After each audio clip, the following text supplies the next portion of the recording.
There comes a time as a reviewer when you're left to wonder. Was it the play or was it me? Lack of sleep? Worries about work? The burrito that might not have been sitting right in my belly?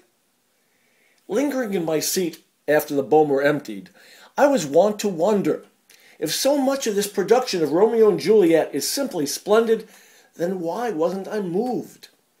Shakespeare's poetry is well served, and it was echoed in a rich rendering of colors and textures and sounds.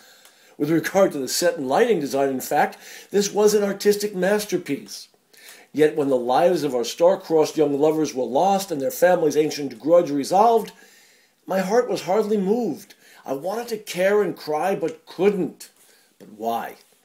I had no issue with director Laird Williamson's clever decision to shift the tragedy to the 1840s California town of Verona, where the Capulets and Montagues are landed Spanish families and the Americans are an occupying army. This setting proved a surprisingly seamless superimposition. Certainly, culturally, it was a good fit, providing a fresh perspective.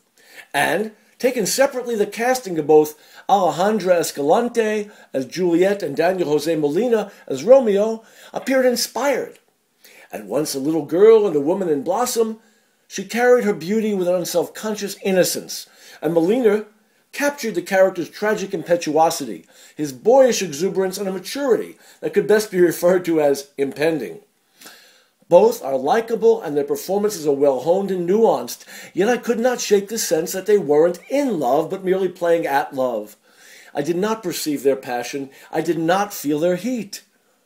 Then again, context is everything. In Shakespeare's play, this youthful love, painted in pastels of blue and pink, leaps off a page stained blood red by hate. It is this vivid contrast that elevates this youthful longings to epic proportions. Yet in this production, the blood feud between the families feels pale and bloodless. Perhaps this is why the play's impact was less emotional than cerebral, and why the star of this piece is scenic designer Michael Gagnon.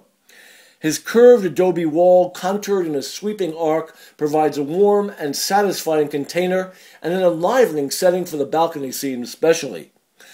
While above the wall, gorgeous rear projections of the sky draw from a color palette that tracks the emotional subtext with broad impressionist strokes of genius. The pace of this production is sure and swift. The fight scenes are terrifically real, and the supporting performances are superb. Romeo and Juliet plays the Angus Bomer Theatre through November 4th. I gave it 3 out of 5 Rosies.